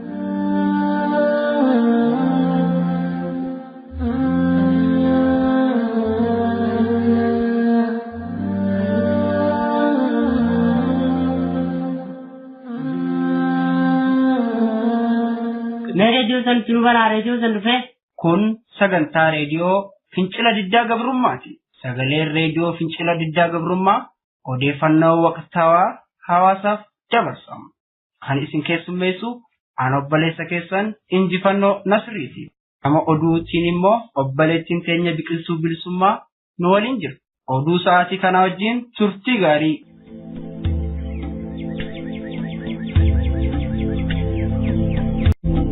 Kan moltan dhaggeeffattoota keenya oduu sa'a kanaa isinii himna oduu wajjin ana biqiltuu bilisummaati. Dhimmi shororkeessaan koomaandi poostii jedhamu hawaasa godhaa jiraachuun beekameera. Fincilli diddaa gabrummaa garayyuu finiinee jira. Hawaasni Oromoo ibsa ejjennoo baafatee jira. Ammoo oduu bal'inaa.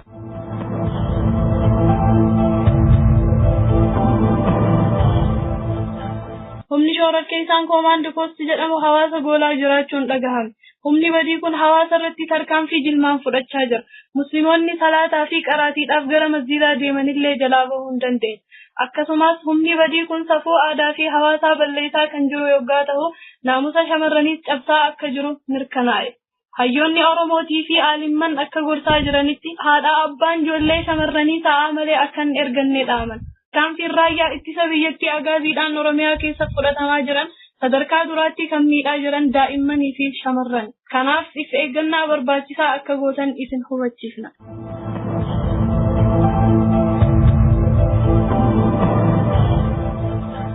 Fincilli diddaa gabrummaa guutummaa Oromiyaa walgahaa jiraachuun beekame. Mootummaan wayyaanee gara miidiyaa isaatiin to'adhe je'ee haasawaa jiraatus kun kijiba akka ta'e hawaasaa fi barattoonni waliin qindaa'uudhaan falmachaa jiraachuun hubatame. Bakka tokkotti waan qabbanaa'ee fakkaatus uummanni garuu rafeen jiru. Malaa fi tarsiimoo baafachaa jiru malee. Walumaa galatti hawaasni Oromoo fi sabaaf sablammoonni biyya keenya martinuu diinummaa mootummaa wayyaanee irratti walii galanii kakkummaadhaan falmachuuf qophaa'uu isaanii sabaa himaaleen adda addaa gabaasanii jiru.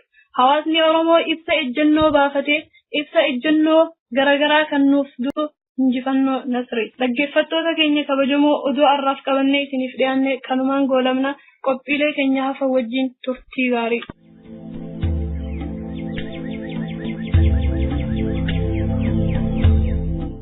Hawaasni Oromoo ibsa ejjennoo abbaa qabxii 5 of keessaa qabu baafatan. Barattoonni hidhamanii fi hawaasni dararamaa jiran mana hidhaa adda addaa keessatti roorrifamaa jiran gadaadhiifaman. Inni lammaffaa humni shororkeessaa agaazii Oromiyaa keessaa nurraa haa ba'u. Inni sadaffaa barattoonni yuunivarsiitii fi sadarkaa lammaffaarraa ari'uun nurraa haa dhaabbatu. Inni afuraffaa namoota manarra deemanii hidhuun ajjeesuun hatattamattii nurraa haa dhaabbatu. Inni shanaffaa dhaabbanni miidiyaa mootummaa televezyiinii fi reediyoo Oromiyaa dabalatee dhiiga ummataatiin qoosuu ammatti nurraa haa dhaaban. Walumaa galattuu gumaa lammiiwwan wareegamanii ni deebisan na jedhan. Ni kafalanna ni deebifanna. Dhiigni uummata Oromoo bishaan abbaayee miti jechuudhaan ibsa ejjennoo isaanii baafatan. Dhaggeeffattoota keenya oduu amma nu dhaqqabeen hawaasni magaalaa Ambootii fi naannoo ishee piroojeektii Donkey for Donkeys takkaahuu harreen harrootaaf jedhu baafatanii fincila isaanii finiinsaa jiraachuun dhaga'ame. Sagantaa harreen harrootaaf jedhu kun wadala harree tokko filatanii barbaree eegeessaatti dibanii gara loltoota agaazii achi ari'an. Sana boodas harrichi haala keessatti fiiguu eegale. Agaaziinis rifattee boombii darbatte. Balaa uumame kanaanis loltoonni 10 galaafatamanii 30 immoo haala hamaadhaan madaawanii jiru. Xiinxaltoonni tokkos akka ibsanitti wadalli harree kun osoo du'uu baatee seera farra shororkeessotaatiin gaafatamuun isaa hin oolu jedhanii jiru. Odeeffannoo kana wajjin wal qabateen godina Wallagga Bahaa Horroo Guduruutti sareen sarootaaf piroojeektii jedhuun saricha tokko macheessanii agaaziitti bobbaasan. Sarichis agaazii 5 madeesse. Tokko kokkee qabee ajjeese. Piroojeektiin kana fakkaatu godinaalee Oromiyaa adda addaa itti fufuu akka danda'u maddeen keenyaaf hubachiisan. Odeeffannoo qindaa'eef injifannoo Nasrii raadiyoo fincila diddaa gabrummaarraa.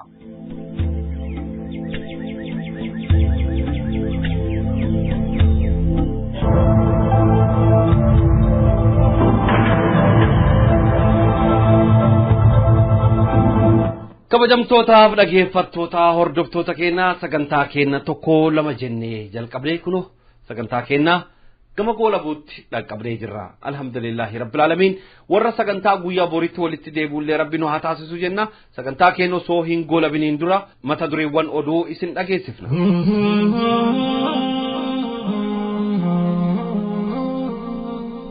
Dr. Jeelaan Kadir hawaasa muslimaaf kitaaba haarawaa lama gumaachan. Manni murtii kaangaaroo muslimtoota galmee amaan asaffaa jalatti jiran 24 irratti murtee balleessaa yennaa dabarsu isaan 4 immoo bilisaan akka gallakkise beekame. Gumiin majlisa seeraan alaa waliigalaa majlisa seeraan alaa Oromiyaa irratti dhiibbaa uumaa akka jiru beekame. Godina Boranaa aanaa Taltallee barsiisaan Kadiroo Waariyoo jedhamu himannaa sobaan qindeeffameen murtiin adabbii baatii 8 itti murteeffamee hidhamuun isa beekame. Naannoo Oromiyaa godina Arsii Lixaa fi Harargee Bahaa keessatti mormiin cimaan kan gaggeeffamee fi lubbuun namoota hedduus kan wareegame ta'uun beekame.